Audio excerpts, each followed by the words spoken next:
High prices have airlines doing anything they can to use less fuel. That includes reducing the amount of fuel that's loaded before a flight.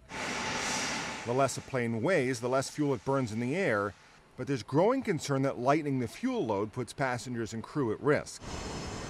The Federal Aviation Administration requires planes to have enough fuel on board to fly 45 minutes longer than their flight is expected to take.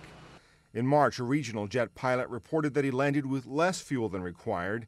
He complained that his airline was ranking captains based on who landed with the least fuel.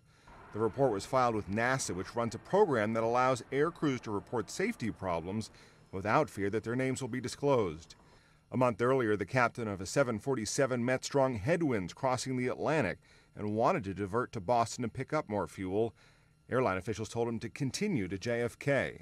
It was probably, he said, less fuel than the regulations allow. And he was suspicious that his management hadn't been telling, his operations manager hadn't been telling him the truth when he told him not to divert and pick up more fuel, which would have been added expense. The biggest fear is that a passenger jet will use up its fuel before landing. It has happened before. In 1990, an Avianca Boeing 707 crashed on Long Island after it ran out of fuel while waiting to land at JFK.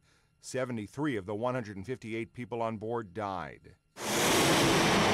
Unions for American Airlines and U.S. Airways have filed complaints with the FAA, saying airlines are pressuring pilots not to request spare fuel. And we view this as intimidation, and we view it as an attack on the captain's authority to make that final decision.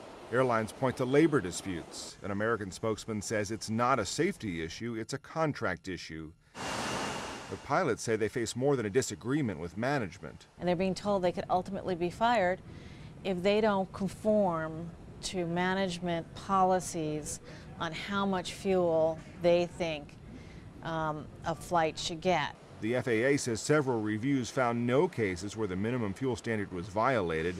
There was also no evidence that pilot requests to add fuel were denied.